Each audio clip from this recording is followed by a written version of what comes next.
שזה פעם ראשונה שהם מופיעים לפני הקהל. לפני כמה חודשים היה לי שיחה עם רלף לגבי תפקידו כגבאי.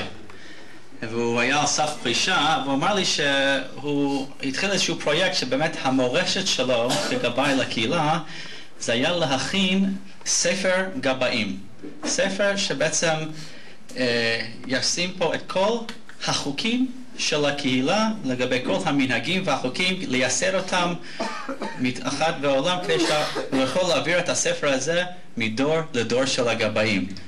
ועכשיו, אחרי שהוא פרש, הוא התאמץ, ועכשיו בפעם ראשונה אנחנו הולכים לחשוף בפניכם את חלק הראשון של ספר הגבאים.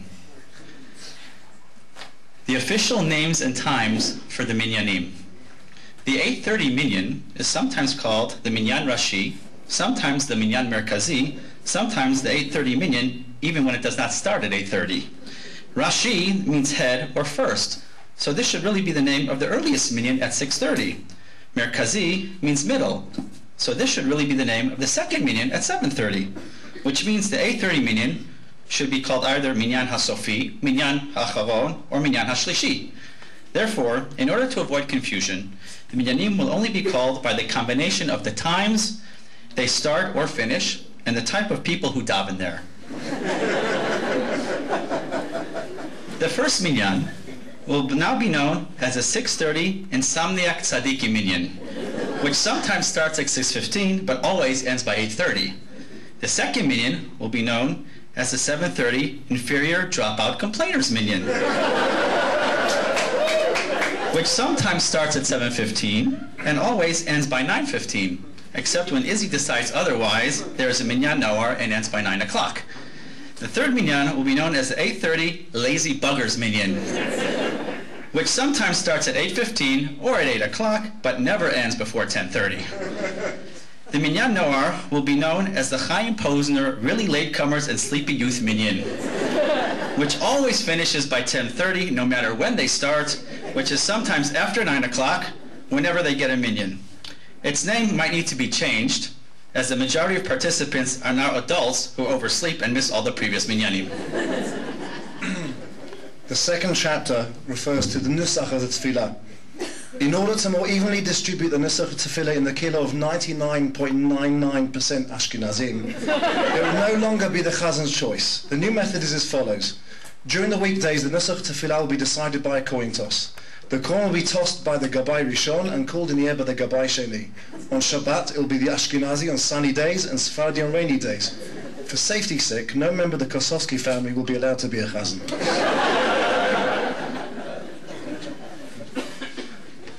Talking times during davening.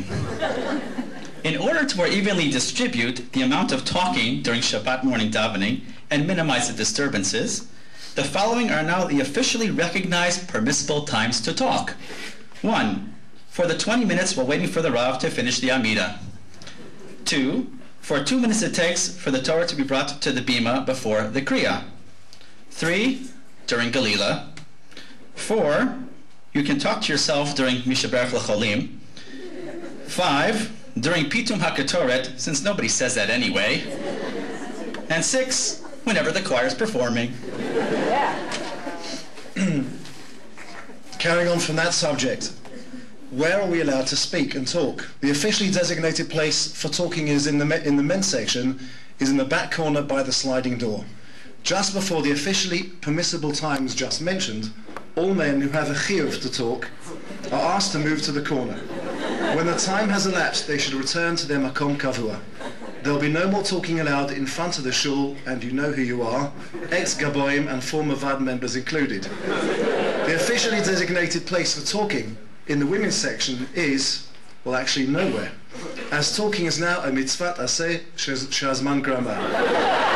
Due to the officially recognized times, therefore women will have no chiyuv to talk at all. However, if it becomes a mitzvah, she'atzibur lo yachol la'amod bo, then the entire women's section will be designated for talking. Rules for performance of the choir. From now on, the choir master will be allowed to continue waving his arms in the air in silly movements and somewhat constipated facial expressions, but the choir members can only mime the words and the music. The choir will be permitted to sing only within the confines of an official choir section in the street outside the shul.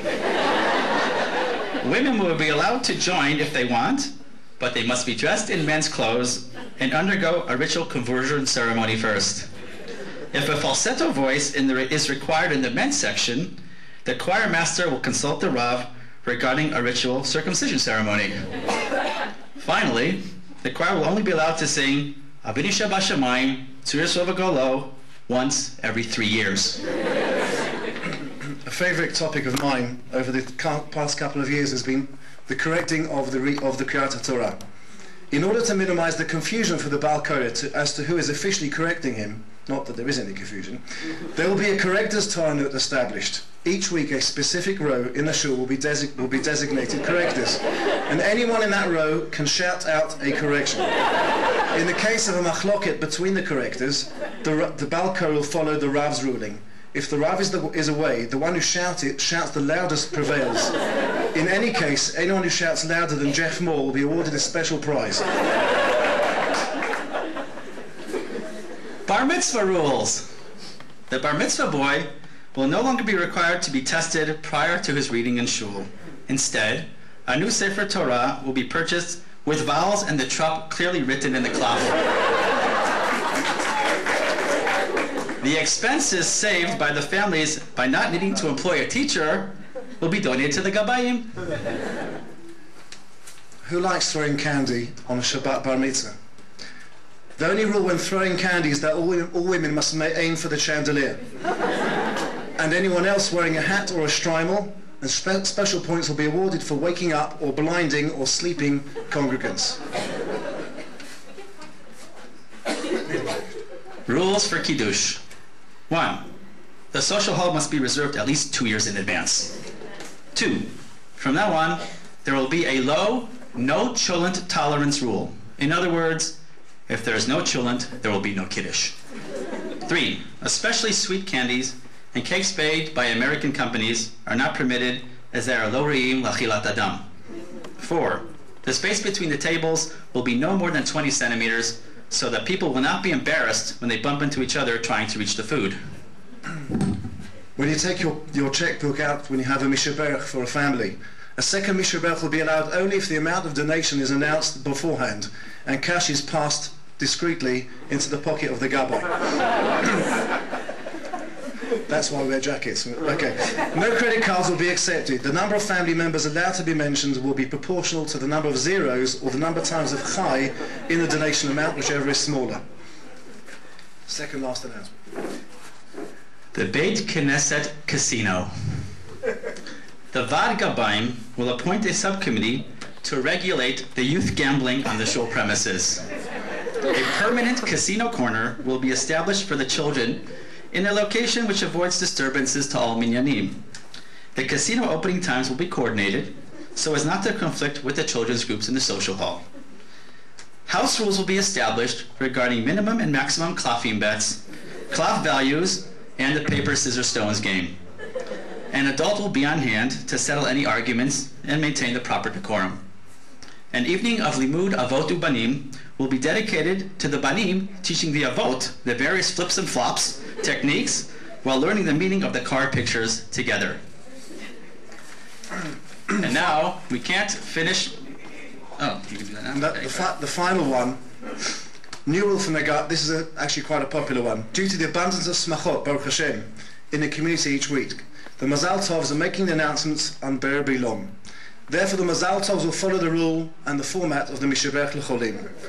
Instead of announcing each name and event, the Gabbai will announce Mazal Tov 2, and everyone should say to themselves the relevant names.